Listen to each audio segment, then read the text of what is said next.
Oh, amazing. Like rats leaving sinking ships. Well, there you go. There's the great element of democracy for this great capital city of ours. It seems like the same rabble outside who disappeared inside here. I'd like to thank the returning officer. I'd also like to thank the police for keeping order outside. And more important than that, I'd like to thank the 100 people coming out on a weekly basis to put out around about 1 million leaflets across London, giving London a real choice and alternative.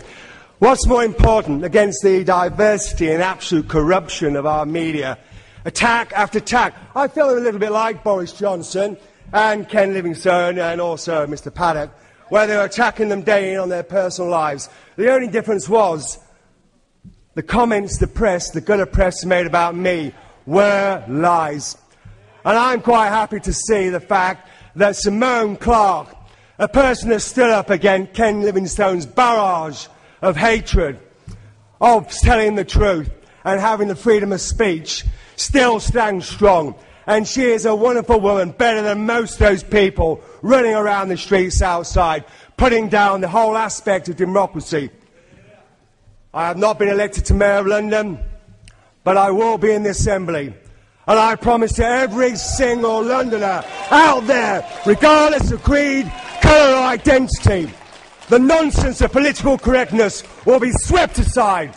The budget put forward by the Livingstone or, I've forgotten his name, the blonde bombshell, will be scrutinised second by second. Money that is directed for political correctness, money that's directed towards a one-sided, positive discrimination will be brought to the public day in and day out. If this city of ours is so great in its multiculturalism and its diversity, why is it that a small minority get a large percentage of the finance paid by every taxpayer in this capital city? Why is it broken down that the majority that fund this city get the lowest return for the work they put in, day out?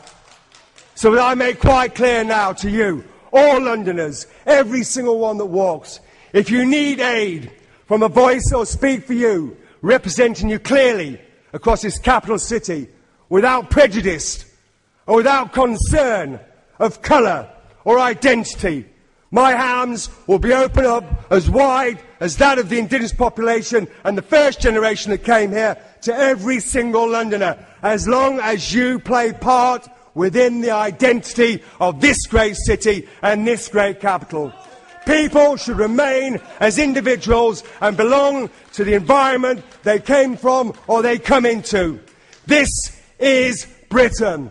It is for the British people with the intent of its identity, culture and belonging. It is not for people to enter into this land dictating what will and will not happen to the people that created it and built it over generations. Thank you.